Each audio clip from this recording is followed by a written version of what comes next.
చంద్రబాబు మీద ఆల్రెడీ కేసులున్నాయి, జైలుకి వెళ్ళారు, బెయిల్ మీద ఉన్నారు. అందులోనూ షెల్ కంపెనీలకు సంబంధించినటువంటి ఆధారాలు కూడా ఈ కేసుల్లో కూడా బయటపడ్డాయి.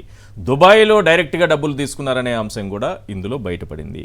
ఇన్ని ఉన్నప్పుడు అత్యంత రహస్యంగా సరే ఆయన పర్మిషన్ తీసుకోవాలా లేదా కోర్టు పర్మిషన్ అనేది ఒకటి, దాన్ని రెండు రకాలుగా చూస్తున్నారు. ఆయనకైతే అవసరం లేదని చెప్పేవాళ్ళు ఉన్నారు. కానీ అంత సీక్రెట్గా ఆయన దేశం దాటేస్తే కోర్టులకి సమాచారం లేదు, ప్రజలకి సమాచారం లేదు, తన పార్టీ నాయకులకి సమాచారం లేదు, పోనీ ఆయన పెంచి పోషిస్తున్నటువంటి ఎల్లో మీడియాకి సమాచారం అంటే ఉండొచ్చేమో మధ్య తెలియదు, అక్కడ వార్తలు లేవు. ఈ విధంగా దేశం దాటి వెళ్ళిపోతే ఎలా? ఇన్ని కేసుల్లో నిందితుడిగా ఉన్నారు ఆయన. అత్యంత గోప్యంగా ఉంచాలనుకుంటున్నటువంటి సమాచారం మొత్తం కూడా చంద్రబాబు నాయుడు గారు అతని ప్రాబల్యాన్ని అతనే తగ్గించుకుంటున్నాడు. ఓకే, తర్వాత అతనికి సపోర్ట్ చేస్తున్నటువంటి సోకాల్డ్ మీడియా ఇంక్లూడింగ్ రామోజీ తాత జగన్ని విదౌట్ అతను ఏమి ఖర్చు పెట్టకుండా జగన్ని హీరోని చేసేస్తుంది. Okay, he became a hero నవ్వు. అంటే ప్రజలందరికీ ఈ రోజు అర్థమైంది ఏంటంటే ఇంకా రిజల్ట్స్ కొద్ది రోజుల్లో రాబోతున్న తరుణంలో అతని ఇంపార్టెన్స్ బాగా పెంచేశారు. ఇప్పుడు Jagan has to convey his thanks to Ramoji Rao గారు, ఆంధ్రజ్యోతి, రాధాకృష్ణ, TV5, మహా న్యూస్, ఇవన్నీ రెగ్యులర్గా మేము ఫాలో అవుతున్నాం.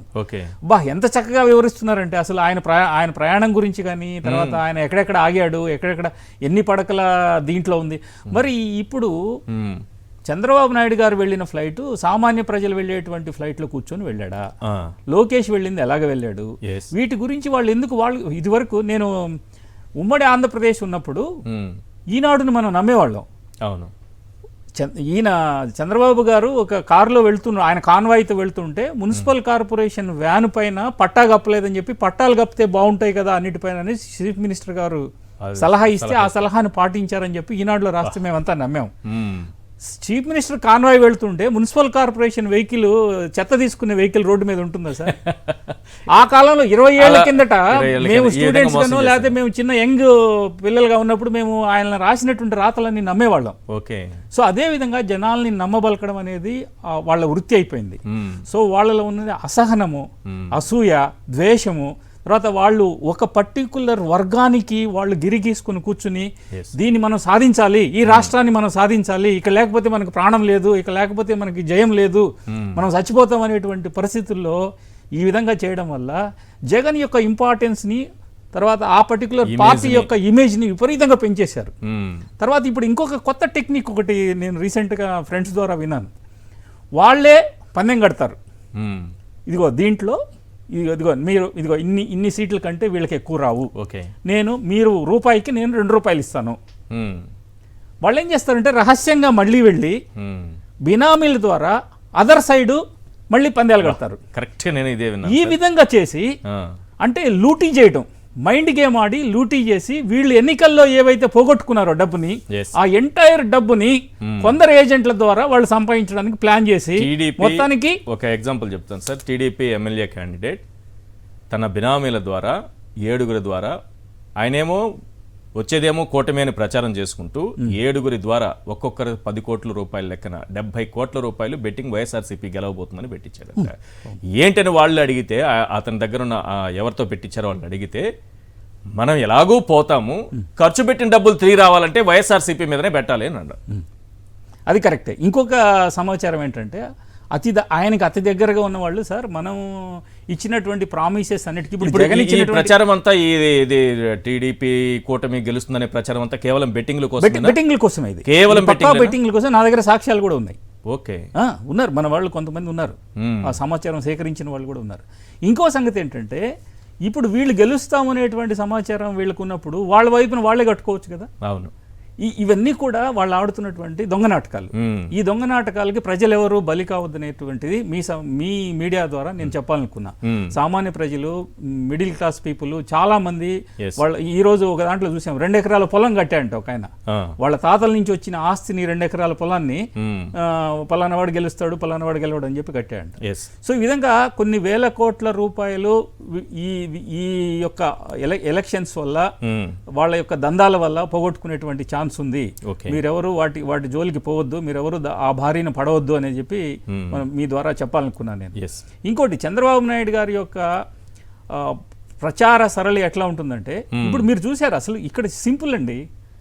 ఎంత సింపుల్ అంటే ఒకప్పుడు వాలంటీర్ వ్యవస్థ మంచిది కాదు అన్నవాడు, అవును, ఒకప్పుడు వీళ్ళంతా కూడా వ్యభిచారం చేయిస్తున్నారు అన్నవాడు, ఒకప్పుడు వీళ్ళ ద్వారా అసలు మనం డబ్బులు వీళ్ళ ద్వారా ఎందుకు పంచాలి అన్నవాడు.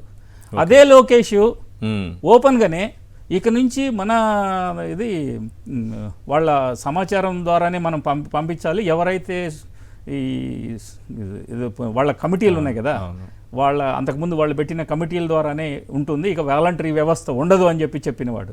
తర్వాత వీళ్ళే మళ్ళీ మిమ్మల్ని అందరినీ ఉంచుకుంటాము, తప్పకుండా వాలంటరీ వ్యవస్థ ఉంటుంది, మీకు జీతాలు పెంచుతున్నాము, మీ అందరికీ ఇవన్నీ చేస్తున్నాము అన్నప్పుడు మీరు 60,000 కోట్ల రూపాయలు జగన్ గారి ద్వారా మీరు స్కీములకి ఖర్చు అవుతుంటే మీరు ఇచ్చినటువంటి ప్రామిసెస్కి 1,60 లక్షలు కావాలి, 160 లక్షలు కావాలి, 160,000 కోట్ల లక్షలు కావాలి.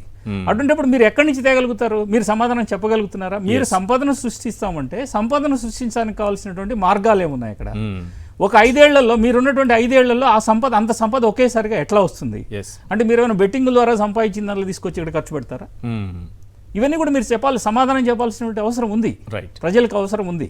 సో అందువల్ల ఇతను రహస్యంగా వెళ్ళిపోవడం అనేది రేపు ఈ కేసుల మీద ప్రభావం చూపించే అవకాశం ఉంది. ఎందుకంటే అక్కడ శ్రీనివాసన్ కలిసే అవకాశం ఉంది, పిఎన్ ఆయనే తరలించేశాడు కాబట్టి. రేపు ఈశ్వరన్ దగ్గరకు కూడా వెళ్తారేమో, అది ఆయన ఆ కేసులు కూడా ఉన్నాయి కాబట్టి. అక్కడ ఈశ్వరన్ ఆల్రెడీ అరెస్ట్ అయ్యారు, మంత్రి పదవి పోగొట్టుకున్న వ్యక్తి. ఇప్పుడు సింగపూర్లో అతనికి ఉన్నటువంటి సంబంధాలు, దుబాయ్లో ఉన్నటువంటి సంబంధాలు, వీటన్నిటిపైన కూడా అట్లీస్ట్ ఈ ఎలక్షన్ కమిషన్ ఇప్పుడు కాన్సన్ట్రేట్ చేయాల్సినటువంటి అవసరం ఉంది.